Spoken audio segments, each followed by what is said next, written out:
लोकसभा चुनाव की तैयारियों में तमाम पार्टियां लगी हुई हैं। पिछले 2 लोकसभा में करारी हार झेलने वाली कांग्रेस पार्टी इस बार इंडिया गठबंधन के साथ मिलकर केंद्र की बीजेपी सरकार को हराने की कोशिशों में लग गई है।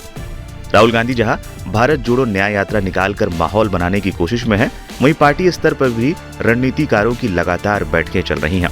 लेकिन इस बीच खबर आई है कि कर्नाटक और तेलंगाना विधानसभा चुनाव में कांग्रेस की जीत के हीरो रहे चुनावी रणनीतिकार सुनील कानुगोलो 2024 के लोकसभा चुनाव में पार्टी के अभियान का हिस्सा नहीं होंगे।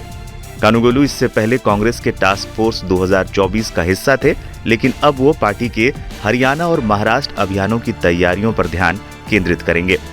एक टीवी चैनल ने सुनील कानुगोलू के करीबी सूत्रों के हवाले से बताया है कि कानुगोलू की टीमें पहले से ही हरियाणा और महाराष्ट्र में काम करने में जुट गई हैं। इसी वजह से उनका फोकस अब राज्यों के चुनाव पर होगा। इन दोनों राज्यों में 7 महीने के भीतर ही चुनाव होना है। ऐसे में कांग्रेस कर्नाटक और तेलंगाना विधानसभा चुनाव में पिछले साल की जीत को आगे बढ़ाने की तैयारी में जुटी है। कांग्रेस 2 साल पहले तक एक अन्य दिग्गज चुनावी रणनीतिकार प्रशांत किशोर के साथ बात कर रही थी। हालांकि प्रशांत किशोर अब जनसुराज यात्रा निकाल चुके हैं।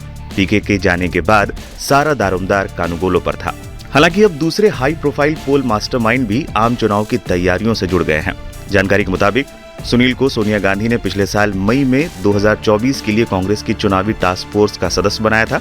इस टीम में पी चिदम्बरम, मुकुल वासनिक, जयराम रमेश, केसी वेणुगोपाल, अजय माकन, प्रियंका गांधी और रणदीप सुरजेवाला है। हालांकि कांग्रेस की प्रमुख चुनावी रणनीतिकार अब इस साल अप्रैल मई में होने वाले आम चुनावों में पार्टी का अभियान संभालने के लिए मौजूद नहीं होंगे। इस खबर ने पार्टी के कुछ हलकों में चिंताएं बढ़ा दी हैं। रिपोर्ट के मुताबिक महासचिव पद पर आसीन एक वरिष्ठ नेता ने स्वीकार किया है कि लोकसभा अभियान में उनकी अनुपस्थिति एक झटका है। रिपोर्ट में सूत्रों के हवाले से ये भी कहा गया है कि कानुगोलू कर्नाटक और तेलंगाना में कांग्रेस की सरकारों के साथ भी काम करना जारी रखेंगे। कर्नाटक में वो कैबिनेट रैंक के साथ अब मुख्यमंत्री सिद्धारमैया के प्राथमिक सलाहकार हैं। कांग्रेस की चुनावी मशीनरी के लिए कानुगोलू का महत्व शायद पिछले साल के मध्य प्रदेश और राजस्थान चुनावों में पार्टी के निराशाजनक प्रदर्शन के बाद समझ आ गया है।